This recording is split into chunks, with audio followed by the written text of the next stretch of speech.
That number, 1-888-CRIME-SC. We hear it often when there's an unsolved crime. We encourage you to call Crime Stoppers if you have any information that can help law enforcement. In the case we just mentioned, one person's been arrested in the Rosewood investigation.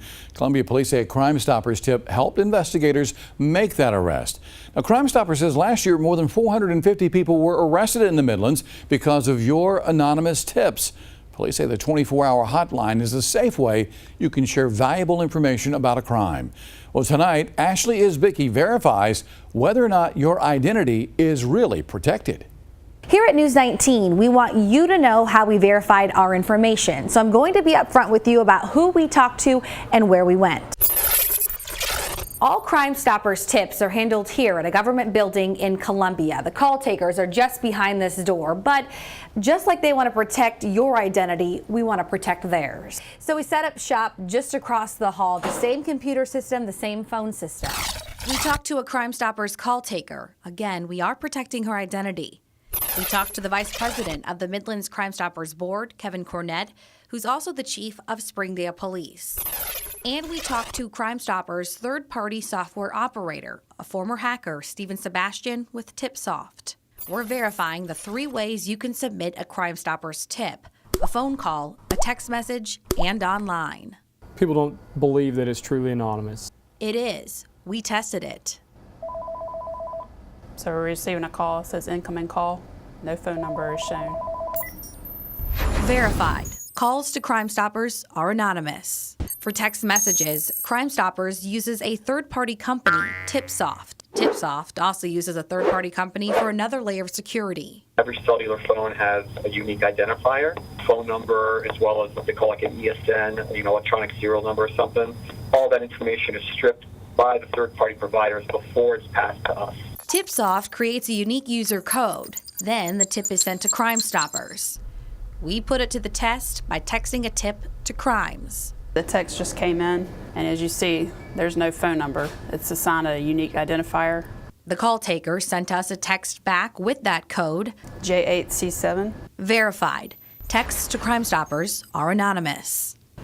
You can also send in a tip online. Crime Stoppers uses TipSoft for this too. Here's how it works. It's sent up to a server in Canada where all personal information is stripped. It's then sent to a server in Utah where a unique user code is generated. Again, we tested it.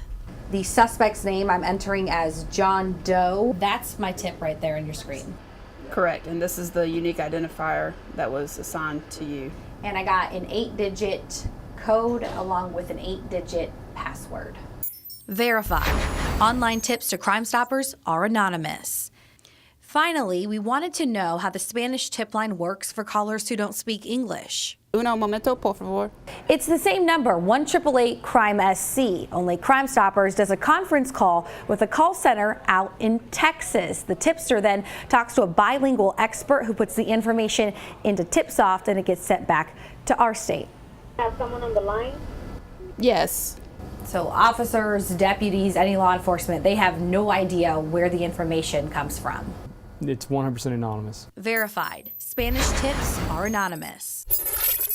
As another layer of security, Crime Stoppers employees also do their part when entering the tip. What they're trained to do is take out any information where you say my neighbor, my friend, my cousin, he, she. They're not going to put that in when they're writing down the caller's information. They're not going to say he said or she said. They're going to say tipster said. And you're the chief of Springdale Police, so from a law enforcement perspective, you don't care where the information comes from. I don't care who calls it in to tell me. It's just crucial that we get that information, and we really want people to understand that calling in and giving this information helps to get violent offenders off the street. Now, if you're thinking Crime Stoppers puts a lot of confidence in TipSoft, here's what the company has to say. We can't retroactively go back and re-identify that data. Once it's submitted and it's anonymous forever. Stephen Sebastian, again, who is a former hacker, says it would be nearly impossible for anyone to get the tipster's information. In the Verify Center, Ashley Isbicki, News 19, WLTX.